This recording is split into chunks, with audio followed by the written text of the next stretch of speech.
ಸ್ನೇಹಿತರ welcome back to Mahi updates plus YouTube channel. ನಾನು ನಿಮ್ಮ ಮಹಿಗೌಡ ಮಾತಾಡ್ತಿರೋದು.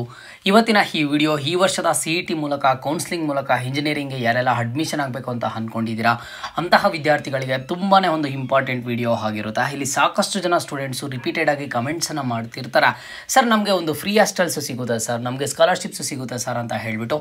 ನಿಮಗೆ ಸಿಗುವಂತಹ ಫ್ರೀ ಹಾಸ್ಟೆಲ್ಸ್ ಬಗ್ಗೆ ಆಗಿರ್ಬೋದು ಅಥವಾ ಸ್ಕಾಲರ್ಶಿಪ್ಸ್ ಬಗ್ಗೆ ಆಗಿರ್ಬೋದು ನಿಮ್ಮಲ್ಲಿ ಸಾಕಷ್ಟು ಡೌಟ್ಸ್ ಆದರೆ ಇದ್ದಾವೆ. ಎಲ್ಲದ್ರ ಬಗ್ಗೆನೂ ಸಂಪೂರ್ಣವಾದ ಮಾಹಿತಿಯನ್ನು ಒಂದಿಷ್ಟು ಕ್ಲಾರಿಫೈನ ಮಾಡ್ತೀನಿ. ವಿಡಿಯೋನ ಕಂಪ್ಲೀಟಾಗಿ ವಾಚ್ ಮಾಡಿ. ಆ್ಯಂಡ್ ಹಾಗೇನು ಚಾನಲ್ಗೆ ಫಸ್ಟ್ ಟೈಮ್ ವಿಸಿಟ್ ಮಾಡಿದರೆ ಅಥವಾ ಇನ್ನೂ ಸಬ್ಸ್ಕ್ರೈಬ್ ಮಾಡ್ಕೊಂಡಿಲ್ಲ ಅಂತ ಅಂದರೆ ಈ ಕೂಡಲೇ ಚಾನಲ್ಗೆ ಸಬ್ಸ್ಕ್ರೈಬನ್ನು ಮಾಡ್ಕೊಳ್ಳಿ. ಯಾಕಂತ ಅಂದರೆ ನೀವೀಗ ಸಬ್ಸ್ಕ್ರೈಬ್ ಮಾಡ್ಕೊಂಡಿದ್ದೀರಾ ಅಂತ ಅಂದರೆ ಮುಂದೆ ಬರುವಂತಹ ಎಲ್ಲ ರೀತಿಯ ಇಂಪಾರ್ಟೆಂಟ್ ಅಪ್ಡೇಟ್ಸನ್ನು ಪಡ್ಕೋತೀರಾ. ಜೊತೆಗೆ ಮರಿದೆ ಒಂದೇ ಒಂದು ಲೈಕನ್ನು ಮಾಡಿ. ನೋಡಿ, ಇಲ್ಲಿ ಸಾಕಷ್ಟು ಜನ ಸ್ಟೂಡೆಂಟ್ಸು ಪ್ರತಿನಿತ್ಯ ಕೇಳುವಂತಹ ಕ್ವಶನ್ಸ್ ಆಗಿರ್ತವೆ. ಸರ್ ನಮಗೆ ಇನ್ನು ಮುಂದಿನ ದಿನಗಳಲ್ಲಿ CETದು ಕೌನ್ಸಿಲಿಂಗ್ ಆದರೆ ಸ್ಟಾರ್ಟ್ ಆಗುತ್ತೆ ಸರ್, ಕೌನ್ಸಿಲಿಂಗ್ ಸ್ಟಾರ್ಟ್ ಆಗಿದ್ದ ಆದಮೇಲೆ ನಾವು ಕಾಲೇಜಸ್ಗಳಿಗೆ ಜಾಯ್ನ್ ಆಗ್ತೀವಿ, ಅದು ಫಸ್ಟ್ ರೌಂಡಲ್ಲೋ ಸೆಕೆಂಡ್ ರೌಂಡಲ್ಲೋ ಅಥವಾ ಸೆಕೆಂಡ್ ಎಕ್ಸ್ಟೆಂಡೆಡ್ ರೌಂಡಲ್ಲೋ ನಮಗೆ ಸೀಟ್ ಆದರೆ ಅಲರ್ಟ್ ಆಗುತ್ತೆ, ನಾವು ಕಾಲೇಜ್ಗೆ ಜಾಯ್ನ್ ಆಗ್ತೀವಿ, ನಮಗಾಗ ಫ್ರೀ ಹಾಸ್ಟೆಲ್ಸು ಸಿಗುತ್ತೆ ಸರ್. ಆ್ಯಂಡ್ ಹಾಗೇನು ಸಾಕಷ್ಟು ಜನ ಸ್ಟೂಡೆಂಟ್ಸು ಸರ್ ನನ್ನ ಒಂದು ಎಜುಕೇಷನ್ಗೆ ಹೆಲ್ಪ್ ಆಗೋ ರೀತಿಯಲ್ಲಿ ಸ್ಕಾಲರ್ಶಿಪ್ ಅಮೌಂಟ್ ಏನಾದರೂ ಸಿಗುತ್ತಾ ಸರ್ ಅಂತ ಕೇಳ್ತಿದ್ರೆ ಮೊದಲಿಗೆ ಇದ್ರ ಬಗ್ಗೆ ಕನ್ಫರ್ಮೇಷನನ್ನು ಮಾಡ್ತೀನಿ. ನೋಡಿ, ಹೌದು ನಿಮಗೆ ಫ್ರೀ ಹಾಸ್ಟೆಲ್ಸು ಸಿಗುತ್ತೆ. ಸ್ಟೂಡೆಂಟ್ಸ್ಗೆ ಇದೊಂದು ಗೊತ್ತಿರಲಿ, ಯಾರೂ ಮಿಸ್ಯೂಸ್ ಮಾಡ್ಕೊಳ್ಳೋದಕ್ಕೆ ಹೋಗಬೇಡಿ. ನನಗೆ ಗೊತ್ತಿರೋಂಥ ಸ್ಟೂಡೆಂಟ್ಸೇ ಲಾಸ್ಟ್ ಇಯರ್ ಏನು ಮಾಡಿದ್ರು ಅಂತ ಅಂದ್ರೆ ಈ ಒಂದು ಸ್ಕಾಲರ್ಶಿಪ್ಸ್ ಬಗ್ಗೆ ಆಗಿರ್ಬೋದು ಅಥವಾ ಫ್ರೀ ಹಾಸ್ಟೆಲ್ಸ್ ಬಗ್ಗೆ ಆಗಿರ್ಬೋದು ನಾಲೆಜ್ ಇಲ್ದೇನೆ ಅಂದರೆ ಅದ್ರ ಬಗ್ಗೆ ಗೊತ್ತಿಲ್ಲದೇನೆ ಸುಮ್ಮನೆ ದುಡ್ಡನ್ನು ಖರ್ಚು ಮಾಡಿಕೊಂಡು ಬೇರೆ ಕಡೆ ಸ್ಟೇ ಇರೋದು ಆಗಿರ್ಬೋದು ಅಥವಾ ಇಲ್ಲ ಅಂತ ಅಂದರೆ ಅವರು ಸ್ಕಾಲರ್ಶಿಪ್ಸನ್ನು ಪಡ್ಕದೆ ಅದನ್ನು ಮಿಸ್ಯೂಸ್ ಮಾಡ್ಕೊಳ್ಳೋದು ಆಗಿರ್ಬೋದು, ಈ ರೀತಿ ಮಾಡ್ತಿದ್ರು. ಇಲ್ಲಿ ತುಂಬ ಜನ ಸ್ಟೂಡೆಂಟ್ಸ್ಗಳಿಗೆ ಅಂದರೆ ಅದರಲ್ಲೂ ಮಿಡಲ್ ಕ್ಲಾಸ್ ಫ್ಯಾಮಿಲಿಗಳಿಂದ ಹೋಗುವಂಥ ಸ್ಟೂಡೆಂಟ್ಸ್ಗಳಿಗೆ ಇದು ತುಂಬಾ ಹೆಲ್ಪ್ ಆಗುತ್ತೆ. ಇವತ್ತಿನ ಈ ವಿಡಿಯೋನ ಕಂಪ್ಲೀಟಾಗಿ ವಾಚ್ ಮಾಡಿ ಹೋಗೋಣ. ಮೊದಲಿಗೆ ನಿಮಗೆ ಕನ್ಫರ್ಮೇಷನ್ ಆದರೆ ಸಿಕ್ತು, ಒಂದು ಫ್ರೀ ಹಾಸ್ಟೆಲ್ಸನ್ನು ಸಹ ಸಿಗುತ್ತೆ ಆ್ಯಂಡ್ ಹಾಗೇನು ನಿಮಗೆ ಇಲ್ಲಿ ಸ್ಕಾಲರ್ಶಿಪ್ಸನ್ನು ಸಹ ಸಿಗುತ್ತೆ. ಮೊದಲಿಗೆ ಫ್ರೀ ಹಾಸ್ಟೆಲ್ಸ್ ಯಾವ ರೀತಿ ಸಿಗುತ್ತೆ ಅನ್ನೋದ್ರ ಬಗ್ಗೆ ನಾನು ನಿಮಗೆ ಅಪ್ಡೇಟನ್ನು ಮಾಡ್ತೀನಿ. ನೋಡಿ, ಮೊದಲಿಗೆ ನಿಮ್ಮ ಒಂದು ಫ್ಯಾಮಿಲಿ ಆನ್ಯುವಲ್ ಇನ್ಕಮ್ ಏನಿದೆ, ಈ ಒಂದು ಆನ್ಯುವಲ್ ಇನ್ಕಮ್ ಕಡಿಮೆ ಇರಬೇಕು ಸರ್. ಎಷ್ಟು ಕಡಿಮೆ ಇರಬೇಕು ಸರ್, ಎಷ್ಟು ಸಾವಿರ ಕಡಿಮೆ ಇರಬೇಕು, ಎಷ್ಟು ಲಕ್ಷ ಕಡಿಮೆ ಇರಬೇಕು ಅಂತ ನೀವು ಕೇಳ್ಬೋದು. ಬಿಲೋ 2.5 lakhs ಇತ್ತು ಅಂತ ಅಂದ್ರೆ ನಿಮಗೆ ಸ್ಕಾಲರ್ಶಿಪ್ ಅಮೌಂಟನ್ನು ಸಹ ಸಿಗುತ್ತೆ ಆ್ಯಂಡ್ ಹಾಗೇನು ಈ ಒಂದು ಫ್ರೀ ಹಾಸ್ಟೆಲ್ಸ್ನು ಸಹ ಸಿಗುತ್ತೆ. ಸ್ಟೂಡೆಂಟ್ಸ್ಗೆ ಇದೊಂದು ಗೊತ್ತಿರಲಿ.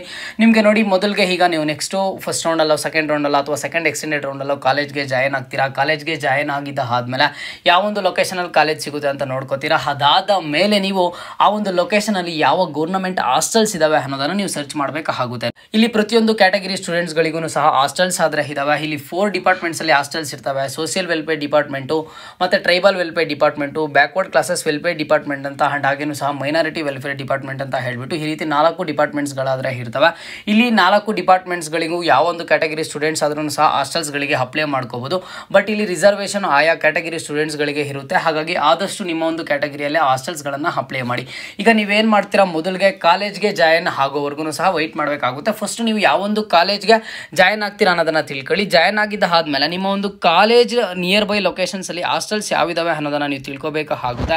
ಅದನ್ನು ಯಾವ ರೀತಿ ತಿಳ್ಕೊಳ್ಳೋದು ಏನು ಅಂತ ಎಲ್ಲನೂ ಸಹ ನಾನು ಡೀಟೇಲ್ಡಾಗಿ ಹೇಳ್ತಾ ಹೋಗ್ತೀನಿ. ನೋಡಿ, ಮೊದಲಿಗೆ ನಿಮಗೆ ಈ ಒಂದು ಫ್ರೀ ಹಾಸ್ಟೆಲ್ಸ್ ಸಿಗುವಂತಹ ವೆಬ್ಸೈಟ್ ಆಗಿರ್ಬೋದು, ಅಂದರೆ ನೀವು ಈ ಒಂದು ಫ್ರೀ ಹಾಸ್ಟೆಲ್ಸ್ಗೆ ಅಪ್ಲಿಕೇಶನನ್ನು ಹಾಕಬೇಕಾದ್ರೆ ಅಥವಾ ನೀವು ಪ್ರತಿಯೊಂದನ್ನು ಸಹ ಈ ಒಂದು ವೆಬ್ಸೈಟಲ್ಲೇ ನೋಡ್ಕೋತೀರಾ. shp.karnataka.government.in ಅಂತ ಹೇಳಿಬಿಟ್ಟು ಈ ಒಂದು ಅಫಿಷಿಯಲ್ ವೆಬ್ಸೈಟಲ್ಲಿ ಬಂದುಬಿಟ್ಟು ನಿಮಗೆ ಇಲ್ಲಿ ಪೋಸ್ಟ್ ಮ್ಯಾಟ್ರಿಕ್ ಹಾಸ್ಟೆಲ್ಸ್ ಅಂತ ಇರ್ತವೆ. ಈ ಒಂದು ಪೋಸ್ಟ್ ಮ್ಯಾಟ್ರಿಕ್ ಹಾಸ್ಟೆಲ್ಸ್ದು ಅಪ್ಲಿಕೇಶನ್ ಡೇಟ್ ಯಾವಾಗ ಓಪನ್ ಆಗುತ್ತೆ, ಇದೇ ಒಂದು ವೆಬ್ಸೈಟಲ್ಲಿ ಬಂದು ನೀವು ಅಪ್ಲೈ ಮಾಡಬೇಕಾಗುತ್ತೆ. ಇದೇ ಒಂದು ವೆಬ್ಸೈಟಲ್ಲಿ ನಿಮಗೆ ಹಾಸ್ಟೆಲ್ ಅಲರ್ಟ್ ಆಗಿದೆ ಇಲ್ವೋ ಅನ್ನೋದನ್ನು ಚೆಕ್ ಮಾಡ್ಕೋಬೇಕಾಗುತ್ತೆ. ಅಡ್ಮಿಷನ್ ಆರ್ಡರನ್ನು ಇಲ್ಲೇ ಡೌನ್ಲೋಡ್ ಮಾಡ್ಕೋಬೇಕಾಗುತ್ತೆ. ಇಲ್ಲಿ ನೀವು ನೋಡ್ಬೋದು ಡಿಪಾರ್ಟ್ಮೆಂಟ್ ನೇಮು ಪೋಸ್ಟ್ ಮ್ಯಾಟ್ರಿಕ್ ಅಂತ ಹೇಳಿಬಿಟ್ಟು ಈ ರೀತಿ ಇಲ್ಲಿ ಡಿಪಾರ್ಟ್ಮೆಂಟ್ಸ್ ನಿಮಗೆ ಮುಂದೆ ಇನ್ನೂ ಸಹ ಕ್ಲಿಯರಾಗಿ ಮೆನ್ಷನ್ ಆಗ್ತವೆ. ಆ್ಯಂಡ್ ಹಾಗೇನು ಸದ್ಯಕ್ಕೆ ಯಾವುದೇ ಒಂದು ಡಿಪಾರ್ಟ್ಮೆಂಟ್ ಓಪನ್ ಆದರೆ ಆಗಿಲ್ಲ. 2 ಡಿಪಾರ್ಟ್ಮೆಂಟ್ದು ಮುಂದಿನ ತಿಂಗಳು 5ನೇ ತಾರೀಕು ಒಂದು ಡಿಪಾರ್ಟ್ಮೆಂಟ್ ಓಪನ್ ಆಗುತ್ತೆ ಆ್ಯಂಡ್ ಹಾಗೇನು ಸಹ ಮುಂದಿನ ತಿಂಗಳು 31ನೇ ತಾರೀಕು ಆದರೆ ಒಂದು ಓಪನ್ ಆಗುತ್ತೆ. ಇಲ್ಲಿ ಸ್ಟೂಡೆಂಟ್ಸ್ಗಳಿಗೆ ಯಾರಿಗಾದ್ರೆ ಈ ಒಂದು ಹಾಸ್ಟೆಲ್ಸ್ ಬಗ್ಗೆ ನಾಲೆಜ್ ಇದೆಯೋ ಅಂಥ ಸ್ಟೂಡೆಂಟ್ಸು ಕೇಳ್ತಿದ್ದಾರೆ, ಸರ್ ಈ shp.karnataka.government.in ಅನ್ನೋ ಒಂದು ಅಫಿಷಿಯಲ್ ವೆಬ್ಸೈಟ್ ಏನಿದೆ ಸರ್, ಈ ಒಂದು ಅಫಿಷಿಯಲ್ ವೆಬ್ಸೈಟಲ್ಲಿ ಈಗಾಗಲೇ ಸಹ ಹಾಸ್ಟೆಲ್ಸ್ಗಳಿಗೆ ಅಪ್ಲಿಕೇಶನನ್ನು ಹಾಕೋದಕ್ಕೆ ಪೋರ್ಟಲ್ ಓಪನ್ ಆಗಿದೆಯಾ ಸರ್, ಆಗಿದ್ರೆ ನಾವು ನಮ್ಮದು ಕೌನ್ಸಿಲಿಂಗ್ ಲೇಟ್ ಆಗುತ್ತೆ, ನಮಗೆ ಸಿಗುತ್ತಾ ಇಲ್ವಾ ಅಂತ ಸ್ಟೂಡೆಂಟ್ಸು ಕೇಳ್ತಿದ್ದಾರೆ. ಯಾರೂ ಇದ್ರ ಬಗ್ಗೆ ತಲೆ ಕೆಡಿಸ್ಕೊಳ್ಳೋದಕ್ಕೆ ಹೋಗಬೇಡಿ. ಪ್ರತಿ ವರ್ಷವೂ ಸಹ ಈ ಒಂದು CET ಕೌನ್ಸಿಲಿಂಗ್ ಮೂಲಕ ಹೋಗುವಂಥ ಇಂಜಿನಿಯರಿಂಗ್ ಸ್ಟೂಡೆಂಟ್ಸ್ ಏನಿರ್ತಾರೆ ಅಂಥ ಸ್ಟೂಡೆಂಟ್ಸ್ಗಳಿಗೆ ಹಾಸ್ಟೆಲ್ ವ್ಯವಸ್ಥೆಯನ್ನು ನಮ್ಮ ಒಂದು ಗೌರ್ಮೆಂಟ್ ಆಫ್ ಕರ್ನಾಟಕ ಕಡೆಯಿಂದ ಮಾಡಿಕೊಡ್ತಾರೆ. ನೀವು ಹಾಸ್ಟೆಲ್ಸನ್ನು ಅಪ್ಲೈ ಮಾಡ್ಕೋಬೋದು, ನೀವು ಹಾಸ್ಟೆಲ್ಸ್ಗೆ ಹೋಗ್ಬೋದು, ಎಲ್ಲನೂ ಸಹ ಆಗುತ್ತೆ. ಸ್ಟೂಡೆಂಟ್ಸು ಸ್ವಲ್ಪ ವೆಯ್ಟ್ ಮಾಡಿ. ನಿಮ್ಮ ಒಂದು ಕೌನ್ಸಿಲಿಂಗ್ ಲೇಟ್ ಆಗುತ್ತೆ ಅಂತ ಹೇಳ್ಬಿಟ್ಟು ನಿಮಗೆ ಹಾಸ್ಟೆಲ್ ಫೆಸಿಲಿಟಿ ಸಿಗಲ್ವಾ ಅಂತ ಹೇಳ್ಬಿಟ್ಟು ಯಾರು ಅನ್ಕೊಳ್ಳೋದಕ್ಕೆ ಹೋಗಬೇಡಿ. ಖಂಡಿತವಾಗ್ಲೂ ಸಹ ಸಿಗುತ್ತೆ. ನಿಮಗೆ ಯಾವುದೇ ರೀತಿಯ ಹಾಸ್ಟೆಲ್ ಅಪ್ಡೇಟ್ಸ್ ಬೇಕು ಅಂತ ಅಂದರೆ ಈ ಒಂದು ಅಫಿಷಿಯಲ್ ವೆಬ್ಸೈಟಲ್ಲೇ ಸಿಗುವಂಥ ಸಿಗುವಂಥದ್ದು. ಈ ಅಫಿಷಿಯಲ್ ವೆಬ್ಸೈಟಲ್ಲಿ ಏನೇ ಮಾಹಿತಿ ಬರಲಿ ನಾನು ನಿಮಗೆ ಹೇಳ್ತಾ ಹೋಗ್ತೀನಿ. ಈಗ ಸದ್ಯಕ್ಕೆ ನೀವು ಇಷ್ಟೇ ತಿಳ್ಕೊಳ್ಳಿ, ನಿಮಗೆ ಫ್ರೀ ಹಾಸ್ಟೆಲ್ಸ್ ಆದರೆ ಸಿಗುತ್ತೆ. ಪ್ರತಿಯೊಂದು ಲೊಕೇಶನಲ್ಲೂ ಪ್ರತಿಯೊಂದು ಡಿಪಾರ್ಟ್ಮೆಂಟ್ಸ್ ಹಾಸ್ಟೆಲ್ಗಳನ್ನು ಸಹ ಇರ್ತವೆ.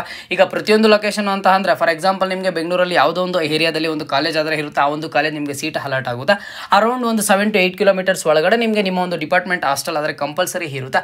ಆ ಒಂದು ಹಾಸ್ಟೆಲನ್ನು ನೀವು ಸೆಲೆಕ್ಟ್ ಮಾಡ್ಕೋಬೋದು. ಅಥವಾ ಒಂದು 10 ಕಿಲೋಮೀಟರ್ಸ್ ಡಿಸ್ಟೆನ್ಸ್ ಇರೋದು, ಈ ರೀತಿ ನೀವು ಹಾಸ್ಟೆಲ್ಸನ್ನು ಸೆಲೆಕ್ಟ್ ಮಾಡ್ಕೋಬೋದು. ಆ ಹಾಸ್ಟೆಲ್ಸು ಯಾವ ಲೊಕೇಶನಲ್ಲಿ ಇದೆ, ನಿಮ್ಮ ಡಿಪಾರ್ಟ್ಮೆಂಟ್ ಅಲ್ವಾ ಅನ್ನೋದನ್ನು ಸಹ ಈ ಒಂದು ಅಫಿಷಿಯಲ್ ವೆಬ್ಸೈಟಲ್ಲೇ ಸಿಗುತ್ತೆ ನೀವು ಹಾಸ್ಟೆಲ್ಸನ್ನು ಅಪ್ಲೈ ಮಾಡೋದಕ್ಕೆ ಹೋದಾಗ. ಹಾಗಾಗಿ ಸ್ಟೂಡೆಂಟ್ಸು ವೆಯ್ಟ್ ಮಾಡಬೇಕು. ಇನ್ನೂ ಸಹ ನಿಮಗೆ ಹಾಸ್ಟೆಲ್ಸನ್ನು ಅಪ್ಲೈ ಮಾಡೋದಕ್ಕೆ ಇಲ್ಲಿ ಯಾವುದೇ ಒಂದು ರೀತಿಯ ಆಪ್ಷನ್ ಆದರೆ ಕಾಣಿಸ್ತಿಲ್ಲ. ಮುಂದೆ ನಿಮ್ಮ ಒಂದು ಕೌನ್ಸಿಲಿಂಗ್ ಮುಗಿದ ಆದಮೇಲೆ ಅಥವಾ ಕೌನ್ಸಿಲಿಂಗ್ ನಡೆಯೋ ಟೈಮಲ್ಲಿ ಯಾವಾಗ ಓಪನ್ ಆಗುತ್ತೆ ಏನು ಅನ್ನೋದು ನಾನು ನಿಮಗೆ ಡೀಟೇಲ್ಡ್ ಆಗಿ ಅಪ್ಡೇಟ್ ಮಾಡ್ತಾ ಹೋಗ್ತಿರ್ತೀನಿ. ಹಾಗಾಗಿ ಚಾನಲ್ಗೆ ಸಬ್ಸ್ಕ್ರೈಬ್ ಅನ್ನು ಮಾಡ್ಕೊಳ್ಳಿ. ಇವತ್ತಿನ ಈ ವಿಡಿಯೋದಲ್ಲಿ ಸದ್ಯಕ್ಕೆ ನೀವು ಇಷ್ಟೇನ ತಿಳ್ಕೊಳ್ಳಿ, ನಿಮಗೆ ಫ್ರೀ ಹಾಸ್ಟೆಲ್ಸ್ ಆದರೆ ಸಿಗುತ್ತಾ, ಯಾವ ರೀತಿ ಅಪ್ಲೈ ಮಾಡೋದು, ಪ್ರತಿಯೊಂದು ಸಹ ಡೀಟೇಲ್ಡ್ ಆಗಿ ಸ್ಟೆಪ್ ಬೈ ಸ್ಟೆಪ್ ನಾನು ಸ್ಟೂಡೆಂಟ್ಸ್ಗಳಿಗೆ ಹೇಳ್ತಾ ಹೋಗ್ತಿರ್ತೀನಿ. ಹಾಗಾಗಿ ಚಾನಲ್ಗೆ ಸಬ್ಸ್ಕ್ರೈಬ್ ಅನ್ನು ಮಾಡಿ. ಜಸ್ಟ್ ನೀವು ನನ್ನ ಜೊತೆ ಟಚಲ್ಲಿ ಇದ್ದೀರಾ ಅಂತಂದ್ರೆ ನಿಮಗೆ ಖಂಡಿತವಾಗ್ಲೂ ಸಹ ಹಾಸ್ಟೆಲ್ ಫೆಸಿಲಿಟೀಸ್ ಅಂಡ್ ಹಾಗೇನೂ ಸಹ ಸ್ಕಾಲರ್ಶಿಪ್ ವೀಡಿಯೋಸ್ ಫೆಸಿಲಿಟೀಸ್ ಅಪ್ಡೇಟ್ಸ್ ಅನ್ನು ನಾನು ಖಂಡಿತವಾಗ್ಲೂ ಮಾಡ್ತೀನಿ. ಇನ್ನು ಜೊತೆಗೆ ನೆಕ್ಸ್ಟ್ ಅಪ್ಡೇಟ್ ಕಡೆಗೆ ಈಗ ಹೋಗೋಣ. ಇಲ್ಲಿ ಸಾಕಷ್ಟು ಜನ ಸ್ಟೂಡೆಂಟ್ಸು ಕೇಳ್ತಾ ಇರ್ತಾರೆ, ಸರ್ ನಮಗೆ ಸ್ಕಾಲರ್ಶಿಪ್ ಅಮೌಂಟ್ಸು ಸಿಗುತ್ತಾ ಸರ್ ಅಂತ ಹೇಳ್ಬಿಟ್ಟು. ಮೊದಲಿಗೆ ನೋಡಿ, ಈಗ ನೀವು CET ಮೂಲಕ ಹೋಗುವಂಥ ಸ್ಟೂಡೆಂಟ್ಸ್ಗಳಿಗೆ ಇದರಲ್ಲೂ ಸಹ ನೋಡಿ ನಿಮ್ಮ ಒಂದು ಆನ್ಯುವಲ್ ಇನ್ಕಮ್ ನಾನು ಈಗಾಗಲೇ ಸಹ ಹೇಳಿದ್ದೀನಿ, ಆನ್ಯುವಲ್ ಇನ್ಕಮ್ ಕಡಿಮೆ ಇರಬೇಕು. ನಿಮ್ಮ ಒಂದು ಪೇರೆಂಟ್ಸು ಏನು ಬಂದುಬಿಟ್ಟು ಗೌರ್ಮೆಂಟ್ ಅಫಿಷಿಯಲ್ಸ್ ಆಗಿದ್ರೆ ಈ ರೀತಿ ಏನಾದರೂ ಇತ್ತು ಅಂತ ಅಂದರೆ ನಿಮಗೆ ಈ ಒಂದು ಸ್ಕಾಲರ್ಶಿಪ್ ಆದರೆ ಸಿಗೋದಿಲ್ಲ. ಅದನ್ನು ಬಿಟ್ಟರೆ ಈಗ ನೀವು ಸರ್ ನಾನು ನಾರ್ಮಲ್ ಆನ್ಯುವಲ್ ಇನ್ಕಮ್ ಎಲ್ಲನೂ ಸಹ ಕಡಿಮೆ ಇದೆ ಸರ್, ನನಗೆ ಈ ಒಂದು ಸ್ಕಾಲರ್ಶಿಪ್ ಸಿಗುತ್ತಾ ಅಂತಂದರೆ ಖಂಡಿತವಾಗ್ಲೂ ಸಹ ನಿಮಗೆ ಸ್ಕಾಲರ್ಶಿಪ್ ಆದರೆ ಸಿಗುತ್ತೆ. ಈಗ ಸ್ಕ್ರೀನ್ ಮೇಲೆ ನಾನು ಏನು ಡಿಸ್ಪ್ಲೇ ಮಾಡ್ತಿದ್ದೀನಿ, ಈ ಒಂದು ಸ್ಟೇಟ್ ಸ್ಕಾಲರ್ಶಿಪ್ ಪೋರ್ಟಲ್ ರಾಜ್ಯ ವಿದ್ಯಾರ್ಥಿ ವೇತನ ತಂತ್ರಾಂಶ ಅಂತ ಹೇಳಿಬಿಟ್ಟು ಇದು SSP ಸ್ಕಾಲರ್ಶಿಪ್ ಅಂತ. ಈ ಒಂದು SSP ಸ್ಕಾಲರ್ಶಿಪ್ಪನ್ನು ನೀವು ಆಫ್ಟರ್ ಜಾಯ್ನಿಂಗ್ ನೀವು ಕಾಲೇಜ್ಗೆ ಜಾಯ್ನ್ ಆಗಿದ್ದ ಆದಮೇಲೆ ನಿಮಗೆ USN ನಂಬರನ್ನು ಪ್ರೊವೈಡ್ ಮಾಡ್ತಾರೆ. ಆಗ ನೀವು ಈ ಒಂದು ಸ್ಕಾಲರ್ಶಿಪ್ಗೆ ಅಪ್ಲೈ ಮಾಡ್ಕೋಬೋದು. ಇದ್ರ ಬಗ್ಗೆ ನಾಲೆಜ್ ಇರುವಂಥ ಸ್ಟೂಡೆಂಟ್ಸ್ನು ಸಹ ಕೇಳ್ತಿದ್ದಾರೆ, ಸರ್ ಈ ಒಂದು ಸ್ಕಾಲರ್ಶಿಪ್ ಡೇಟ್ಸ್ ಏನಾದರೂ ಇರ್ತಾವ ಇಲ್ವಾ ಸರ್, ಕ್ಲೋಸ್ ಆಗಿಬಿಡ್ತಾವ ಏನು ಅಂತ ಹೇಳಿಬಿಟ್ಟು. ನೀವು ಖಂಡಿತವಾಗ್ಲೂ ಸಹ ಕ್ಲೋಸ್ ಆಗೋದಿಲ್ಲ. ನಿಮ್ಮ ಒಂದು ಅಕಾಡೆಮಿಕ್ ಇಯರ್ಗೆ ಲಾಸ್ಟ್ ಡೇಟ್ ಆದರೆ ಖಂಡಿತವಾಗ್ಲೂ ಓಪನ್ ಇರುತ್ತೆ. ಇನ್ನು ಸದ್ಯಕ್ಕೆ ಈ ಒಂದು 2024-25ನೇ ಸಾಲಿಂದ ಸ್ಕಾಲರ್ಶಿಪ್ ಪೋರ್ಟಲ್ ಆದರೆ ಓಪನ್ ಆಗಿಲ್ಲ. ನಾನು ಸ್ಟೂಡೆಂಟ್ಸ್ಗೆ ಹೇಳ್ತಿದ್ದೀನಿ, ಇನ್ ಕೇಸ್ ಮುಂದೆ ಏನಾದರೂ ಓಪನ್ ಆದ್ರೂ ಸಹ ನೀವು ಅಪ್ಲೈ ಮಾಡೋವರೆಗೂ ನಿಮಗೆ ಟೈಮ್ ಇರುತ್ತೆ. ನಿಮಗೆ ಅಪ್ಲೈ ಮಾಡ್ಕೊಳ್ಳೋದಕ್ಕೆ ಅವಕಾಶ ಖಂಡಿತವಾಗ್ಲೂ ಸಿಗುತ್ತೆ. ಯಾರನ್ನು ಸಹ ವರಿ ಮಾಡ್ಕೊಳ್ಳೋದಕ್ಕೆ ಹೋಗಬೇಡಿ. ನಿಮಗೆ ಈ ಒಂದು ಸ್ಕಾಲರ್ಶಿಪ್ಸಲ್ಲಿ ನೋಡಿ ಡಿಫ್ರೆಂಟ್ ಸ್ಕಾಲರ್ಶಿಪ್ಸ್ ಆದರೆ ಇದಾವೆ. ಒಂದು 2 to 3 ಟೈಪ್ಸ್ ಆಫ್ ಸ್ಕಾಲರ್ಶಿಪ್ಸ್ ಇದಾವೆ. SSP ಸ್ಕಾಲರ್ಶಿಪ್ ಆಗಿರ್ಬೋದು, NSP ಸ್ಕಾಲರ್ಶಿಪ್ ಆಗಿರ್ಬೋದು. ಈಗ SSP ಸ್ಕಾಲರ್ಶಿಪ್ಪಲ್ಲಿ PM SSP ಸ್ಕಾಲರ್ಶಿಪ್ ಅಂತ ಬರುತ್ತೆ. ಜೊತೆಗೆ ಈ ಒಂದು ಲೇಬರ್ ಕಾರ್ಡ್ ಸ್ಕಾಲರ್ಶಿಪ್ ಅಂತ ಬರುತ್ತೆ. ಈ ಒಂದು 4 ರಿಂದ 5 ಸ್ಕಾಲರ್ಶಿಪ್ಸ್ ಅಂತಲೇ ಹೇಳ್ಬೋದು. ಇಷ್ಟು ಸ್ಕಾಲರ್ಶಿಪ್ಸ್ಗಳ ಲಾಭನೂ ನೀವು ಪಡ್ಕೋಬೋದು. ಬಟ್ ಪ್ರತಿಯೊಂದು ಸ್ಕಾಲರ್ಶಿಪ್ಗೂ ಸಹ ಒಂದಿಷ್ಟು ಎಲಿಜಿಬಿಲಿಟೀಸ್ ಇರ್ತವೆ. ನಾನು ಇದ್ರ ಬಗ್ಗೆ ಡೀಟೇಲ್ಡ್ ವಿಡಿಯೋನು ಸಹ ಮಾಡಿದ್ದೀನಿ. ಆ ಒಂದು ವಿಡಿಯೋ ಲಿಂಕ್ ನಾನು ನಿಮಗೆ ಡಿಸ್ಕ್ರಿಪ್ಷನ್ ಬಾಕ್ಸಲ್ಲಿ ಪ್ರೊವೈಡ್ ಮಾಡಿರ್ತೀನಿ. ಸದ್ಯಕ್ಕೆ ಇವತ್ತಿನ ಈ ವಿಡಿಯೋದಲ್ಲಿ 2 ಅಪ್ಡೇಟ್ಸನ್ನು ತಿಳ್ಕೊಳ್ಳಿ. CET 2024 ಸ್ಟೂಡೆಂಟ್ಸು ಇಲ್ಲಿ ಕೌನ್ಸಿಲಿಂಗ್ ಲೇಟ್ ಆಗುತ್ತೆ ಅಂತ ಹೇಳ್ಬಿಟ್ಟು ಫ್ರೀ ಹಾಸ್ಟೆಲ್ ಸಿಗುತ್ತಾ ಇಲ್ವಾ ಅಂತ ಟೆನ್ಷನ್ ಮಾಡ್ಕೋತಿದ್ದಾರೆ. ಅಂಥ ಸ್ಟೂಡೆಂಟ್ಸ್ಗಳಿಗೆ ಟೆನ್ಷನ್ ಬೇಡ, ಫ್ರೀ ಹಾಸ್ಟೆಲ್ ಆದರೆ ಸಿಗುತ್ತೆ. ಜೊತೆಗೆ ಸರ್ ಕೌನ್ಸಿಲಿಂಗ್ ಲೇಟ್ ಆಗುತ್ತೆ, ನಾನು ಕಾಲೇಜ್ಗೆ ಜಾಯ್ನ್ ಆಗೋದು ಲೇಟ್ ಆಗುತ್ತೆ, ನನಗೆ ಸ್ಕಾಲರ್ಶಿಪ್ ದುಡ್ಡು ಬರುತ್ತಾ ಇಲ್ವಾ ಅಂತ ಕೇಳ್ತಿದ್ದೀರಾ. ನಿಮಗೆ ಸ್ಕಾಲರ್ಶಿಪ್ ದುಡ್ಡು ಸಹ ಬರುತ್ತೆ, ಅಪ್ಲೈ ಮಾಡ್ಕೋಬೋದು. ಮುಂದಿನ ದಿನಗಳಲ್ಲಿ ಯಾವ ರೀತಿ ಅಪ್ಲೈ ಮಾಡ್ಕೋಬೇಕು, ಲಾಸ್ಟ್ ಡೇಟ್ ಯಾವಾಗಿರುತ್ತೆ, ಅಪ್ಲಿಕೇಶನ್ ಯಾವಾಗ ಓಪನ್ ಆಗುತ್ತೆ, ಸ್ಟೇಟಸನ್ನು ಯಾವ ರೀತಿ ಚೆಕ್ ಮಾಡ್ಕೋಬೇಕು, ನೀವೇನೆಲ್ಲ ಫಾಲೋ ಅಪ್ ಮಾಡಬೇಕು, ಪ್ರತಿಯೊಂದನ್ನು ಸಹ ಡೀಟೇಲ್ಡಾಗಿ ಅಪ್ಡೇಟ್ ಮಾಡ್ತಾನೆ ಇರ್ತೀನಿ. ಹಾಗಾಗಿ ಚಾನಲ್ಗೆ ಸಬ್ಸ್ಕ್ರೈಬನ್ನು ಮಾಡ್ಕೊಳ್ಳಿ. ನಾನು ಎಲ್ಲ ಥರದ ಅಪ್ಡೇಟ್ಸನ್ನು ನಿಮಗೆ ಕೊಡ್ತಿದ್ದೀನಿ. ಜಸ್ಟ್ ನಿಮ್ಮ ಕಡೆಯಿಂದ ನನಗೆ ಒಂದು ಸಬ್ಸ್ಕ್ರೈಬ್ ಲೈಕ್ ಬೇಕು. ಏನೇ ಡೌಟ್ ಇರಲಿ ಒಂದು ಲೈಕ್ ಮೂಲಕ ಕಮೆಂಟ್ ಮೂಲಕ ತಿಳಿಸಿ. ಆ್ಯಂಡ್ ಹಾಗೇನು ಪರ್ಸನಲಾಗಿ ಕಾಂಟ್ಯಾಕ್ಟ್ ಮಾಡಬೇಕು ಅಂತಂದರೆ ನನ್ನ ಇನ್ಸ್ಟಾಗ್ರಾಮಲ್ಲಿ ಫಾಲೋ ಮಾಡಿ ಮೆಸೇಜ್ ಮಾಡೋ ಮೂಲಕ ಕಾಂಟ್ಯಾಕ್ಟನ್ನು ಮಾಡಬಹುದು. ಇದು ಇವತ್ತಿನ ಮಾಹಿತಿ ಆಗಿರುತ್ತೆ. ಇದೇ ರೀತಿಯಾಗಿ ಎಲ್ಲ ಹೆಚ್ಚಿನ ಅಪ್ಡೇಟ್ಸ್ಗಾಗಿ ಮಹಿ ಅಪ್ಡೇಟ್ಸ್ ಪ್ಲಸ್ ಯೂಟ್ಯೂಬ್ ಚಾನಲನ್ನು ಈ ಕೂಡಲೇ ಎಲ್ಲರೂ ತಪ್ಪದೆ ಸಬ್ಸ್ಕ್ರೈಬನ್ನು ಮಾಡ್ಕೊಳ್ಳಿ.